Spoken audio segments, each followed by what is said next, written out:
Greetings. I am the Elite Sun Goddess, the Goddess General, sharing my energetic signature with the globe. And I'm going to talk briefly concerning the communion of Reformed Evangelical Churches. Okay. The CREC leader and co founder, which is Pastor Doug Wilson. And I'm going to also speak on Pete Hegseth, Secretary of Defense for the United States government. Okay. These two are acquainted through a shared, deeply conservative theological and ideological framework, nationalism and strict patriarchy. Pete Hegseth, Hegseth is a member of Pilgrim Hill Reformed Fellowship in Tennessee, a congregation affiliated with CREC, which is the Communion of Reformed Evangelical Churches, a Christian nationalism and dominionism, and a belief that Christians should exercise authority over all aspects of society, including government and education. There have been reports of the women in the CREC churches facing marital abuse, with pastors allegedly teaching wives must submit and cannot refuse their husbands, creating an environment where assault might be normalized or ignored. Pete Hegseth, a former Fox and Friends weekend cohort host and Donald Trump's nominee of Secretary of Defense, was accused of sexual assault in 2017.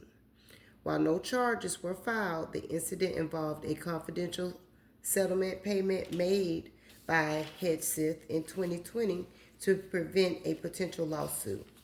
I just wanted to put that out there. Now, moving forward, Pete Hegseth is now confirmed as Secretary of Defense.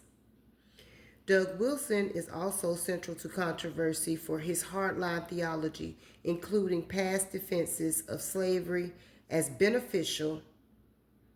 I'm going to let that just sink in, okay? Both Hegseth and Wilson hold views that align with dominionistic theology, which argue that Christianity should influence all aspects of life, including government and public spaces. Now, this is my personal opinion on that. It sounds like the white missionaries and slave owners when they gave specially edited slave Bibles to enslaved indigenous people, removing passages about freedom, emphasizing obedience to authority, to control them, making it a tool for religious conversion and social control, not liberation. Now, while some enslaved people independently access parts of the Bible, these censored versions published from the late 1800s were deliberately distributed by those in power. About 90% of the Old Testament and 50% of the New Testament were omitted. However, we can have a conference on that. Nonetheless, we get to Trump and his relationship with Hegseth. It is characterized by personal loyalty and ideological alignment. And though tested by administrative controversy in 2025, Trump views Hegseth as his quote unquote change agent to purge quote unquote woke policies from the military. And woke policies prioritize social engineering, identity politics, or progressive ideology over combat readiness and lethality. Now, specific policies frequently labeled as quote unquote woke include diversity, equity, and inclusion, which are the DEI programs, LGBTQ plus inclusion and gender identity, gender neutral standards, climate initiatives, updated appearance standards, and reproductive health care. In conclusion, if you don't stand for something, you'll fall for anything. These people put these things right in your face, but because you choose to stay asleep, they continue with harvesting off of your energy as they siphon it from you because you don't wake up to speak up.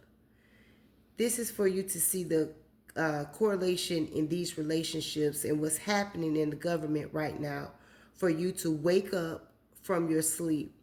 to embrace your personal energetic sovereignty, to remember who you are. And to the ones not slumbering, continue to wake the sleepers. I am the elite sun goddess, the goddess general. I am master, and I self Lord. Ashe, Alaseh.